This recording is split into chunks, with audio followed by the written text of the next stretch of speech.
I'm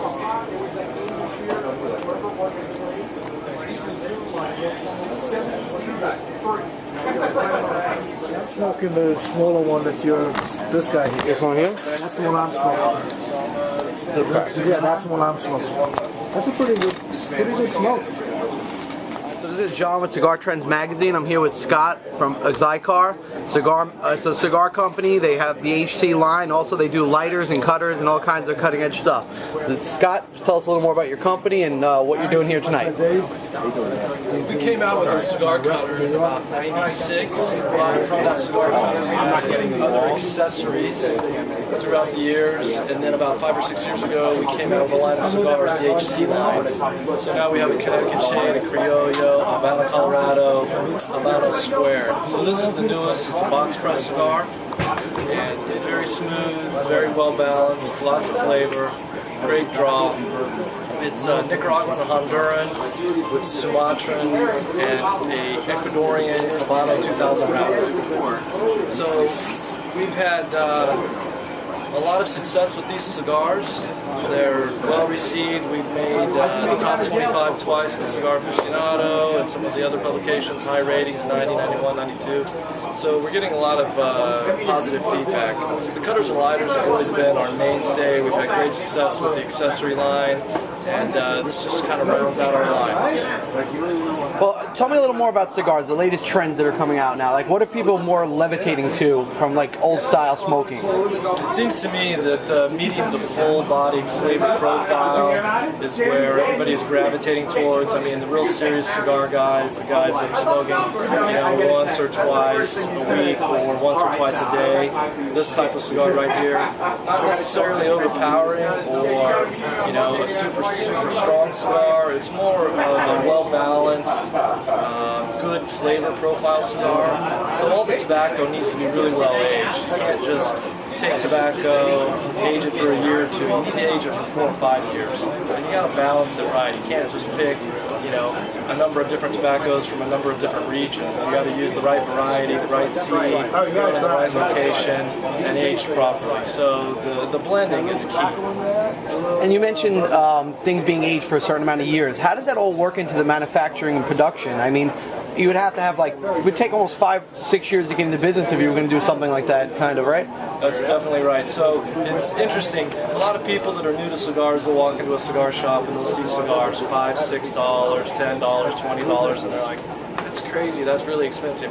And then when we take people down to Nicaragua, Honduras, and they see what goes into making a cigar, they're thinking, this is cheap, this is unbelievable that it's only $5, $6, or $10, or $20, because you're right, they have to grow the crop of tobacco, they have to ferment it, and they have to age it, which takes 4 or 5 years, and then they have to roll it, and then they have to age it for another 6 months before it makes its way to the shelf where you can buy it. So the process is very labor intensive, takes a long time.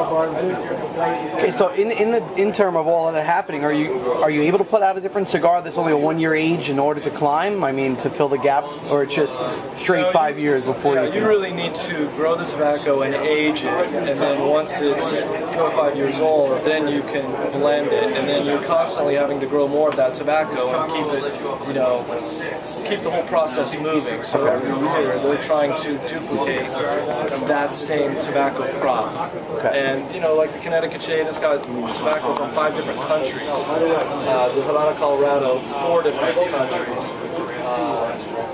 The Havana Square is 4 different countries. So Nicaraguan, Honduran, Ecuadorian, Sumatran. We also use Costa Rican.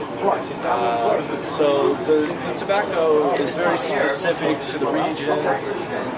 Different growing conditions, different soil types. You can taste the difference.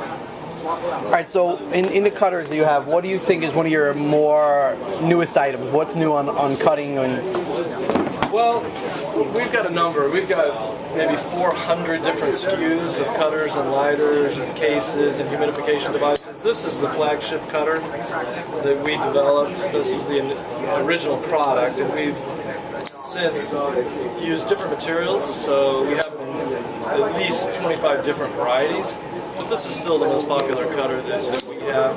We have punch cuts, bead cuts, different types of double-bladed cutters, but this one right here is the original one. That's really our claim to fame. We built the company around.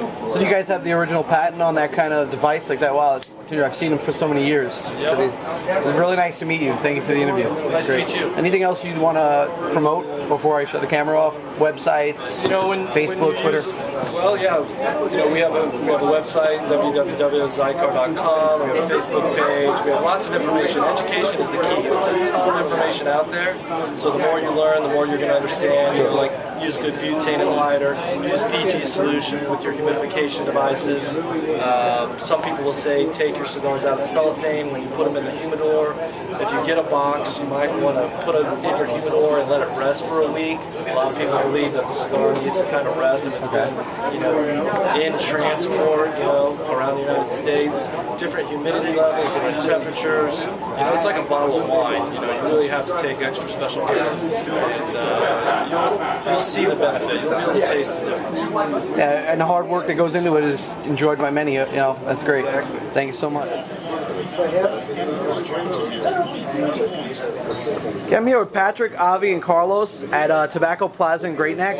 They're having the XR is having an event where you buy a box of cigars and you get free lighters and a gift set with barbecue sauce actually, which is quite an interesting kind of promotion.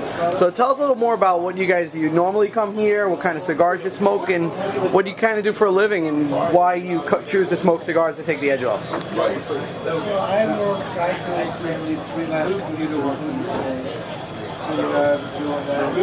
Generally, the type of cigars I smoke, I more smoke in the floor Dominicana line.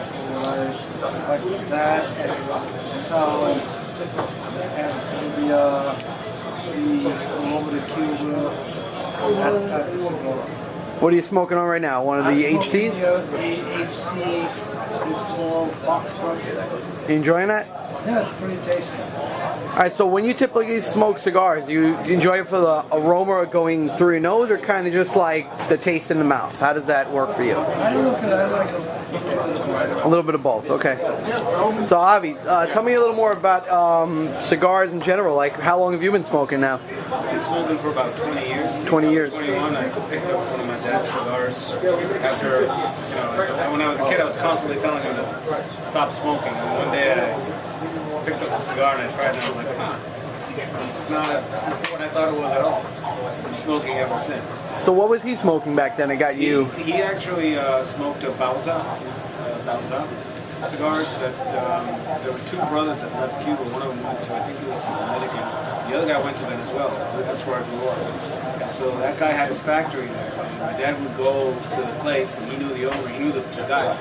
And he knew the owner. And he would get, he'd buy the bundles of 50 and such. And, he was also a pipe smoker, so I picked up both. And, depends on my mood, I sometimes choose a pipe or a cigar. Three of us are actually pipe smokers. Thicker gauges. Alright, so tell me a little more about your experience, the new guy. New guy? Elliot. About the golf course. We play golf together. Okay. And we enjoy smoking a few cigars when we play. Basically, I smoke whatever he smokes. Alright, well that's cool. If he keeps smoking different stuff, you'll always try different stuff. There's nothing wrong with that. You know what? I don't smoke different stuff anymore. You're pretty much on one.